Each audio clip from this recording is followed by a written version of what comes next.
is Ramona, and I was writing a short story about a local lighthouse.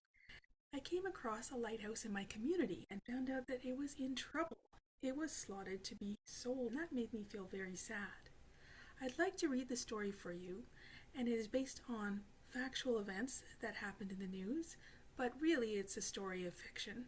I've personified the lighthouse to give a perspective of what it might feel like for her being 186 years old.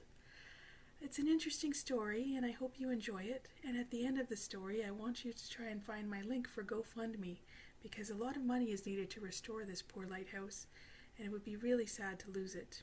I'm very upset that more people in the community have not come together to try and save this lighthouse. But anyway, here's the story. I hope you enjoy it. It's called Old and Lonely. I looked out to the open waters to see nothing, no one. It was getting chilly, and less tourists were coming to visit me over the past few months. Or was it years? When you are 186 years old, it's hard to keep track. Oh, I remember the days of bustling beaches with cars parking all around me, children running down to the warm waters. Some would even come over to me and climb up the stairs to see the view, the way I could see it. But when the cars drove off and the boats came back into the marina and the sun had just finished kissing the water's edge, that's when my job began. I worked hard from 1840 to 1962. That's when they decommissioned me from navigation. I enjoyed helping ships and boats safely make it across Lake Erie's North Shore. It was my life's work, to give light to those who needed it along their way.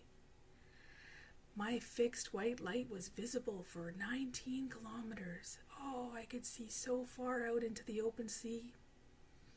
And today I'm the oldest wooden lighthouse along these shores, standing at 13.7 meters.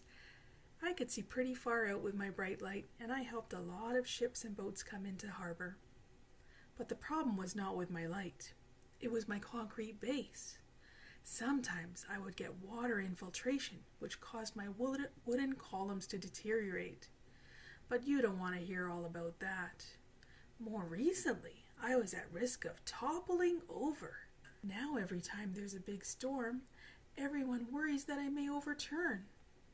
Oh, I remember one storm. It was a bad one. It lasted 3 whole days. It was so windy, and I could see my feet filling up with water, but nothing could be done about it. I remember that storm well. It was December of 2022, and I remember it was around Christmas time because I could see boats going by with lights on them and houses along the North Shore with flashing lights so colorful and new. It reminded me of when I got my light upgraded from whale oil to coal oil. It was so exciting. I hoped that everyone on the backside of me was okay. Since my decommissioning, I had started looking around the community to see lights everywhere, not like looking out into the open waters. But during this particular storm, I saw Christmas trees lighting up the inside of homes and inflatable decorations on front lawns, similar to the floaties the kids used to bring to the beach. I wondered if the people inside were all warm and nestled up in their beds with a fire to warm them. I couldn't sleep that night. With the wind and cold, I could feel the surges of water rushing toward me. It was dark. I felt hopeless and useless. I couldn't even help any ships that may be coming my way. With the constant whistling of the wind and the shaking to and fro, all I could do was hope that I stayed upright. The wind must have stopped at some point because one day I woke up to find workers up near my third window. They said I was lucky that I survived the storm and that I didn't topple over because I was a risk to public safety.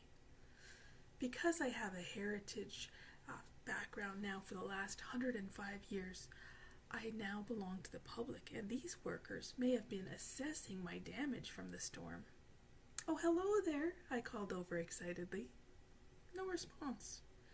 Their crane was making loud noises, and they were talking about stabilization measures. I was so glad for the company. I asked them if they wanted to come inside for some hot cocoa. Still no response. Perhaps they could not hear me over their white helmets. I fell asleep with all the excitement, and when I awoke, I had a steel collar around my neck and 8 guy wires attached to my 8 columns. Did I mention that I was an octagon? Well, that's not important right now, but I thought this was the end for me, that I was done. They were finally going to pull me out down by these wires and drag me out to sea for a sailor's funeral. I closed my eyes tightly and hoped the whole process wouldn't split me in two. When the noises were gone, I opened my eyes to see that I was exactly in the same place. I had 8 wires attached to helical piles embedded in the ground. I haven't felt this sturdy since 2010. I can't navigate boats along the water any longer, but I would be happy to live out my nights and days as the oldest wooden octagonal lighthouse atop a hill with a red lantern. Until someone decides to ship me away, of course. I did my job well, and I understood the role that I played. I helped establish the position of vessels, guiding them safely along the shore. My work was important to marine safety and navigation. If you ever get a chance to come visit me, don't wait too long. I might be going away, but please do come over and say hello. I'll leave a light on for you, because that's what I do. If you liked my story and you like supporting historical landmarks, please go to www.gofundme.com/save-the-port Burwell Lighthouse. Thank you so much. GoFundMe and then just search Port Burwell Lighthouse and it will come up. It's the first GoFundMe right now, going straight to the Port Burwell Historical Society. Any funds will help. We would appreciate your support, and let's hope that we can save this lighthouse. Thank you so much for listening. Have a great day.